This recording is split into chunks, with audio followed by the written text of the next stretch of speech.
Ça fait 171 ans que ça dure. Des dionysiens qui revendiquent le remontage de leur tour. Des catholiques, des fidèles de l'architecture gothique, ou juste des gens qui veulent la splendeur de notre basilique. Voilà 4-5 ans que je me suis embarqué avec d'autres dans cette entreprise qui paraissait désespérée. Nous voilà plongés dans la première 3D de notre projet tel qu'on l'avait rêvé. Une étrange tour de guet monumentale, une boutique en bas entre 4 rondelles de métal qui stabilise le belvédère cathédrale. Et voilà l'accès au jardin Pierre de Montreuil à peine modifié. Les archis ont même fait attention aux arbres dans leur 3D. Les barrières vertes de la rotonde des Valois transformées en palissade, faudra qu'on décore ça avec quelques artistes du cru. L'accueil nous plonge directement dans le projet. Une petite billetterie quand même pour payer le spectacle. Les incontournables maquettes sont là. Un morceau d'architecture gothique raconté ici. Cette tour démontée en 1847 et remontée prochainement dans les règles de l'art. Bon, on m'avait annoncé du travail manuel avec les techniques du Moyen-Âge en live, comme à Guédelon. On y va? Et on commence par un peu de travail du bois. Des gabarits de ci de là, ça va sûrement servir un peu.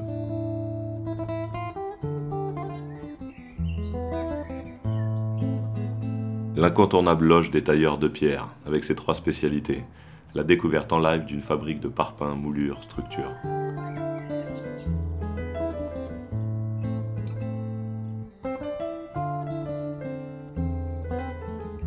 On traverse la place du village pour aller à la maçonnerie.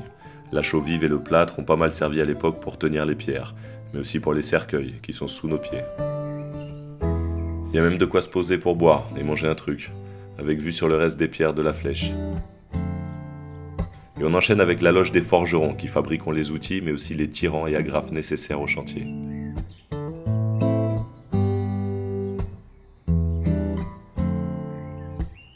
Allez, on finit le tour de la place du village avec une salle pédagogique pour les enfants et pour les autres groupes plus ou moins disciplinés. Tout ça m'a l'air complet et crédible pour reconstruire la flèche en bonne et due forme. Allons prendre un peu de hauteur. Une vue plongeante sur la vie du chantier et le jardin médiéval. Première partie de l'immersion dans le chantier est réussie. Ah ouais, le chevet de la basilique est imposant comme jamais. L'ascension le long de la façade nord à 2 mètres du monument s'engage. Et nous voilà à surplomber le portail des Valois. On peut même se poser un peu pour le contempler.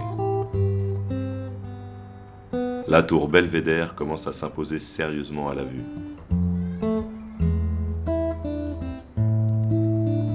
Un petit échange avec le maître verrier, à quelques dizaines de centimètres des vitraux.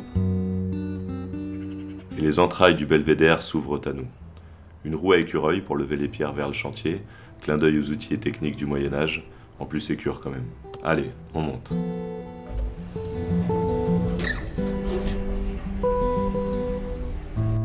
Premier plateau de visite à 32 mètres. Les sciences des bâtisseurs du Moyen-Âge explicitées. Leur géométrie mise en pratique sous les yeux du public.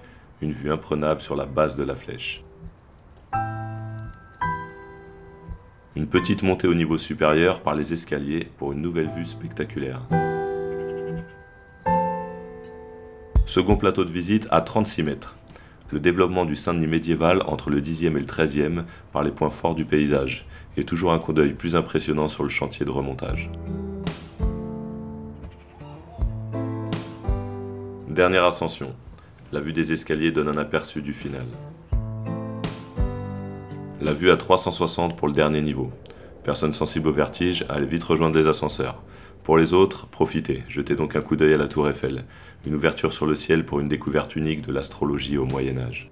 L'événement méritait un parcours de visite à la hauteur du monument. On aurait sûrement réconcilié Debray et Viollet-le-Duc avec notre idée.